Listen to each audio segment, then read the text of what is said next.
Welcome to our channel What's in my home. இன்றைக்கி நம்ம பார்க்க போகிறது சூப்பரான ஒரு ஸ்நாக்ஸ் ரெசிபி. இது டீ கூடயும் ரொம்ப நல்லாயிருக்கும், குழந்தைங்களுக்கும் ரொம்ப ஹெல்த்தி. சில குழந்தைங்க வந்து பனானாவை வந்து அப்படியே சாப்பிட்றதுக்கு வந்து விரும்பாது. அந்த மாதிரி குழந்தைங்களுக்கு நம்ம இந்த மாதிரி எண்ணெயில் போட்டு சூப்பராக பொரிச்சு தரலாம். இது ரொம்ப ஹெல்த்தி கூட. ஏன்னா நம்ம இதில் யூஸ் பண்ணுறது வந்து நல்ல பழுத்த நேந்திரம் பழம். ஸோ பழம் பொரி எப்படி ஈஸியாக 5 நிமிஷத்தில் பண்ணலாம் அப்படிங்கிறத பார்த்துடலாம். நல்ல பழுத்த நேந்திரம் பழம் 4 எடுத்துக்கோங்க. பொடிக்கிறதுக்கு 4 ஏலக்காய், 2 டேபிள் ஸ்பூன் சர்க்கரை. ஏலக்காயில் இருக்க தோல் எடுத்துகிட்டு அதில் உள்ளே இருக்கிறதும் 2 டீஸ்பூன் சர்க்கரையும் போட்டு நல்லா பொடிச்சு எடுத்துக்கலாம்.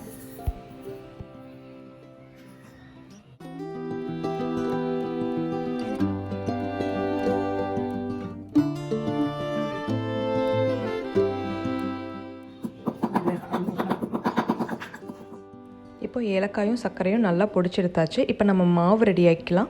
1 கப் மைதா எடுத்துக்கோங்க, 1/2 கப் ரவை எடுத்துக்கோங்க. ரவை போடும்போது நல்லா வந்து கிறிஸ்பியாக கிடைக்கும். ஸோ அதனால தான் நம்ம ரவை எடுக்கிறோம். இது கூட ஒரு 1/4 கப் தோசை மாவு எடுத்துக்கலாம். நம்ம தோசைக்கெல்லாம் ஊற்றுவோலையே அரைச்ச மாவு, அந்த மாவு கண்டிப்பாக எல்லாத்து வீட்லேயுமே இருக்கும். ஸோ அந்த மாவையும் இதுக்குள்ளே ஆட் பண்ணிக்கோங்க. இதெல்லாம் ஆட் பண்ணும்போது வந்து இந்த பழம்பொரி வந்து ஒரு டிஃப்ரெண்ட் டேஸ்ட்டாக இருக்கும், நல்ல ஒரு கிறிஸ்பினஸ் கொடுக்கும். அப்போ கிறிஸ்பியாக இருந்தாவே குழந்தைங்க வந்து நல்லா சாப்பிடுவாங்க. இதில் கலருக்கு 1/4 டீஸ்பூனுக்கு கம்மியாக வந்து மஞ்சத்தூள் ஆட் பண்ணிக்கோங்க. இல்லை உங்களுக்கு வந்து கலர் பவுடர் பிடிக்கும்னா அந்த கலர் பவுடரும் நீங்கள் அதில் வந்து ஆட் பண்ணிக்கலாம். இது ஜஸ்ட்டு கலருக்காக மட்டும்தான். ஸோ இதில் நம்ம பொடிச்சு வச்சுருக்கிற சர்க்கரையும் ஏலக்காயோட பவுடரை வந்து இதில் போட்டு நல்லா மிக்ஸ் பண்ணிக்கோங்க. இது கூட ஒரு பிஞ்ச் ஆஃப் சால்ட்டும் ஆட் பண்ணிக்கோங்க. இப்போது இதில் ஒரு 1/4 கப் இட்லி மாவு வந்து எடுத்து இதில் வந்து ஊற்றிக்கலாம். ஸோ இது வந்து என்னென்னா நல்லா வந்து கிறிஸ்பினஸ் தரும். ஏன்னா நம்ம ஆல்ரெடி மாவு வந்து ஃபெர்மெண்ட் ஆகிட்டு தான் நம்ம எடுத்து ஃப்ரிட்ஜுக்குள்ளே வச்சுருப்போம். ஸோ அதே சேம் மாவை வந்து நம்ம பேட்டரில் போடும்போது நல்லா கிறிஸ்பினஸ் தரும். வீட்டில் இட்லி மாவு இல்லாதவங்க அதுக்கு பதிலாக வந்து சோடா உப்பு வந்து போட்டுக்கலாம்.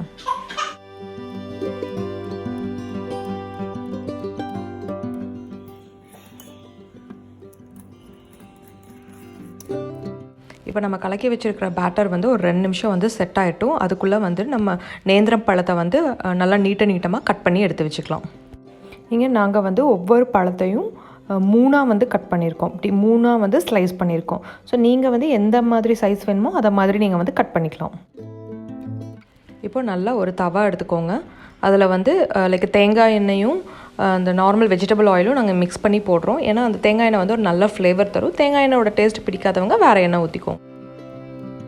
ஸ்லைஸ் பண்ணி வச்சுருக்கிற பழத்தை நல்லா வந்து மாவில் முக்கி எடுத்து எண்ணெயில் வந்து போட்டுக்கோங்க. 2 சைடும் நல்லா குக் ஆகிடுச்சு.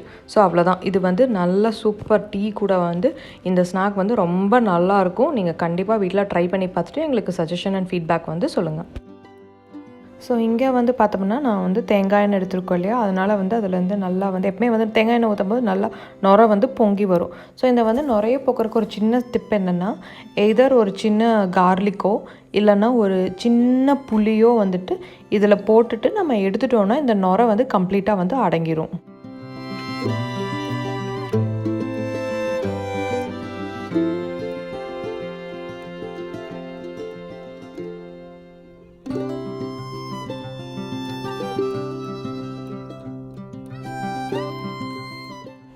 இப்போது நல்லா பொரிஞ்சு வருது.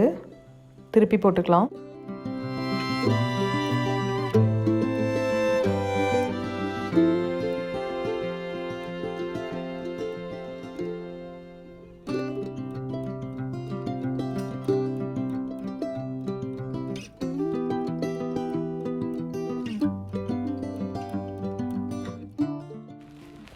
இப்போது குக் ஆயாச்சு. நம்ம வந்து சர்வ் பண்ணிக்கலாம். ஸோ இங்கே வந்து சர்வ் பண்ணியாச்சு. பழம் பொரி, சாயா எல்லாமே ரெடியாக இருக்குது. நீங்களும் வீட்டில் ட்ரை பண்ணி பாருங்கள். உங்கள் குழந்தைங்களுக்கும் கொடுங்க. உங்களுடைய சஜஷன் ஃபீட்பேக் சொல்லுங்கள். ஸோ தேங்க்ஸ் ஃபார் வாட்சிங். Please like, share and subscribe to our channel. Thank you.